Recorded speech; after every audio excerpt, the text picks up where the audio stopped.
गुजरात के मुख्यमंत्री भूपेश पटेल ने कहा, आज महान नेता सरदार वल्लभ भाई पटेल की जयंती पर मैं सभी देशवासियों को दिल से बधाई देता हूं और उनके चरणों में श्रद्धांजलि अर्पित करता हूं। सरदार पटेल की एक शानदार मूर्ति लगाई गई है और हमने उन्हें सम्मान दिया। आज हम राष्ट्रीय एकता दिवस मना रहे हैं।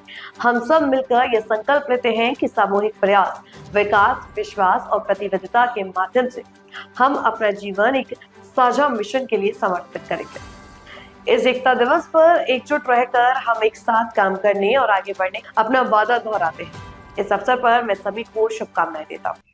અને એમને શ્રેષ્ઠ અંજલિ અર્પણ કરી છે અને આજે આપણે સૌ પણ એકતા દિવસે 2014 થી આપણે આ દિવસ એકતા દિવસ તરીકે ઉજવી રહ્યા છે, ત્યારે આપણે સૌ સાથે મળીને જે વડાપ્રધાન શ્રીનો પણ સંકલ્પ છે કે સૌ સાથે મળીને, એટલે સૌનો સાથ, સૌનો વિકાસ, સૌનો વિશ્વાસ અને સૌના પ્રયાસથી એક કાર્ય મંત્ર પણ એમણે એમના જીવન દરમિયાન સિદ્ધ કર્યો છે। ત્યારે આપણે સૌ પણ આ એકતા દિવસે યુનિટી અને યુનિટીમાં રહીને આપણે જ્યાં વસીએ ત્યાં, જ્યાં હોઈએ ત્યાં આ એકતા કાર્ય મંત્રને સિદ્ધ કરી અને આગળ વધીએ એવી સૌને શુભકામના।